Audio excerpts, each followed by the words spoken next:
So in Romans chapter 6, Paul uses an illustration that's pretty unique in the fact where Paul starts diving into slavery.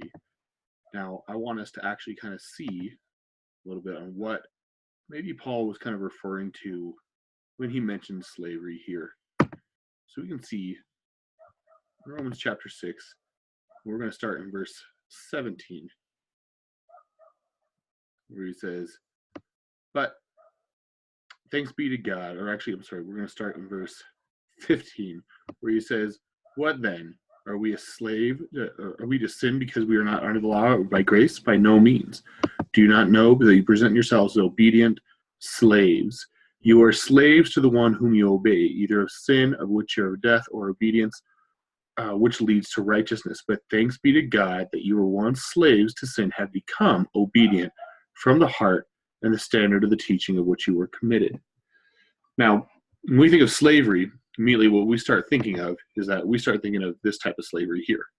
We start thinking of the slavery of what we've experienced in America, where it was harsh, it was specific to one group of people.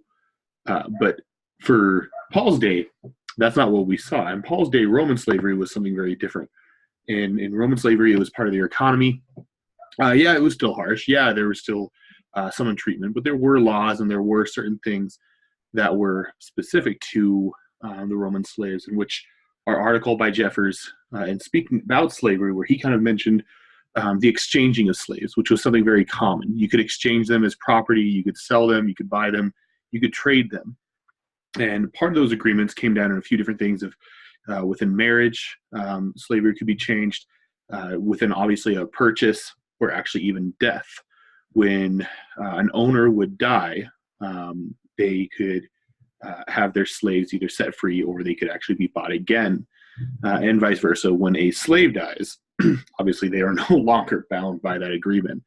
And this is where the conversation go two different directions. Number one, it could go in the direction that maybe Paul was referring to, that since we died to sin, we are set free from the masters in slavery with the Old Testament law.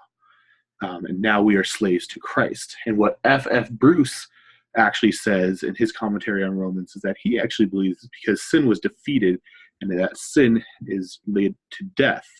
And so with sin being died, it has been set free, and now we are under the rule of Christ. Christ is now our master. Sin has died, the law has died, and we are now set free, or we are now under the ownership of Christ.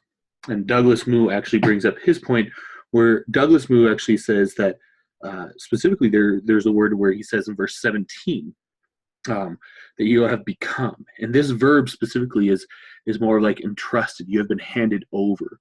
So under the burden, under the ownership of sin, there was an entrustment that we had to sin. We couldn't say no to it.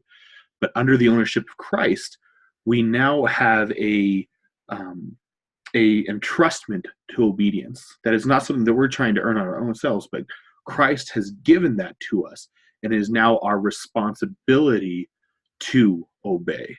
I believe that is what Paul is actually trying to say here in Romans chapter 6.